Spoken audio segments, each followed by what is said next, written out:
ओम शांति। 23 जनवरी 2024 की मुरली। आज की मुरली के मुख्य पॉइंट्स हैं। हम भविष्य नई सतयुगी दुनिया में इन लक्ष्मी नारायण के वंशावली में जाएंगे, अर्थात सुखधाम में जाएंगे अथवा पुरुषोत्तम बनेंगे। बाप कहते हैं, बच्चों मुझे याद करने से तो तुम ऐसा पुरुषोत्तम बनेंगे और ज्ञान रत्नों को धारण करने से तुम भविष्य 21 जन्मों के लिए पद्मा पदम पति बनेंगे। बाप जैसे वर देते हैं, वर मिलेगा मीठी मीठी सजनी को अथवा मीठे मीठे सपूत बच्चों को। तुम हो स्वीट चिल्ड्रन। बाप जानते हैं मैं बच्चों को बहुत स्वीट बनाने आया हूँ। यह लक्ष्मी नारायण मोस्ट स्वीट है ना। जैसे इनकी राजधानी स्वीट है वैसे इनकी प्रजा भी स्वीट है। जब मंदिर में जाते हैं तो इन्हों को कितना स्वीट देखते हैं।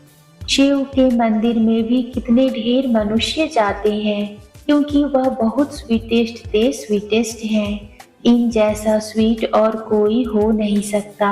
स्वीट बाप ही आकर कड़वी दुनिया को बदल स्वीट बनाते हैं। बच्चे जानते हैं स्वीटेस्ट बाबा हमको मोस्ट स्वीटेस्ट बना रहे हैं। जो जैसा होगा वैसा बनाएगा ना। तो ऐसा स्वीटेस्ट बनने के लिए स्वीट बाप को और स्वीट वर्षे को याद करना है।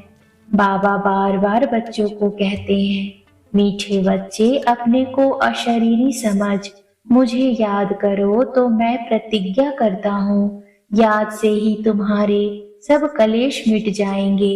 तुम एवा हेल्दी एवा वेल्दी बन जाएंगे। तुम ब्राह्मण बच्चे बहुत बहुत वैल्यूबल हो जो शिव बाबा की बैंक में सेफ्टी में बैठे हो।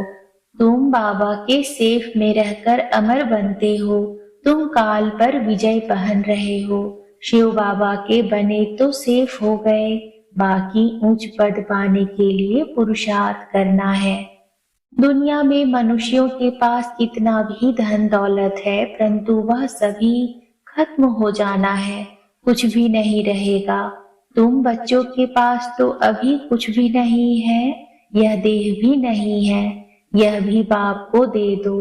तो जिनके पास कुछ नहीं है उनके पास जैसे कि सब कुछ है। तुमने बेहद के बाप से सौदा किया ही है भविष्य नई दुनिया के लिए। तुमको कोई पूछे तो बोलो, वाह हम तो बेहद के बाप से बेहद सुख का वर्षा ले रहे हैं, एवा हेल्दी वेल्दी बनते हैं, हमारी सभी मनोकामनाएं पूरी हो रही हैं। बाप समझाते हैं, मीठे बच्चों अब देही अभिमानी बनो। योग की ताकत से तुम किसी को थोड़ा भी समझाएंगे तो उनको झट तीर लग जाएगा। जिसको तीर लगता है तो एकदम घायल कर देते हैं। पहले घायल होते हैं फिर बाबा के बनते हैं। बाप को प्यार से याद करते हैं तो बाप को भी कशिश होती है। पतित पावन तो एक ही बाप है, इसलिए एक बाप को याद करना है। सिर्फ एक बाप भी नहीं, साथ साथ फिर स्वीट होम को भी याद करना है। सिर्फ स्वीट होम को भी नहीं, माल मिल्कियत भी चाहिए, इसलिए स्वर्ग धाम को भी याद करना है। पवित्र जरूर बनना है। जितना हो सके बच्चों को अंतर्मुख हो रहना है, जास्ती बोलो नहीं, शांत में रहो। बाप बच्चों को शिक्षा देते हैं, मीठे बच्चे अशांति नहीं फैलानी है, बहुत मीठा बोलो, कोई को दुख ना दो, क्रोध ना करो। क्रोध का भूत होगा तो याद में रह नहीं सकेंगे। बाप कितना मीठा है तो बच्चों को भी समझाते हैं, बुद्धि को धक्का नहीं खिलाओ, बाह्य मुखी मत बनो, अंतर्मुखी बनो। बहुत प्रेम से बाप को याद कर अंदर रोमांच खड़े हो जाने चाहिए।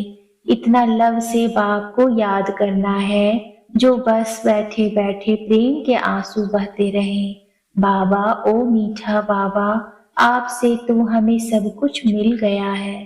बाप की याद सतानी चाहिए, भूलनी नहीं चाहिए। बाबा का एकदम शीतल हो जाना चाहिए, बाप से वर्षा कितना भारी मिलता है।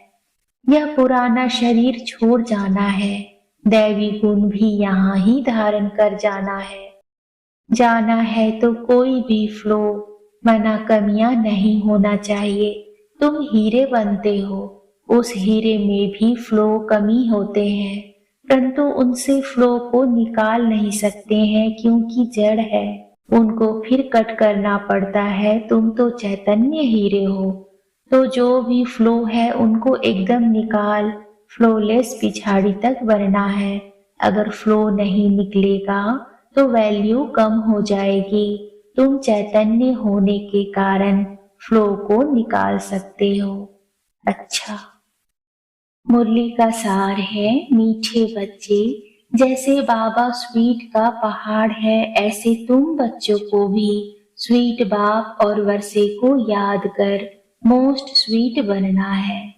आज का प्रश्न है, तुम अभी किस विधि से स्वयं को सेव कर अपना सब कुछ सेव कर लेते हो? उत्तर है, तुम कहते हो बाबा, देह सहित यह जो कुछ कखपन है, हम अपना सब कुछ आपको देते हैं और आपसे फिर वहां मना भविष्य में सब कुछ लेंगे। तो तुम जैसे सेफ हो गए, सभी कुछ बाबा की तिजोरी में सेव कर देते हो।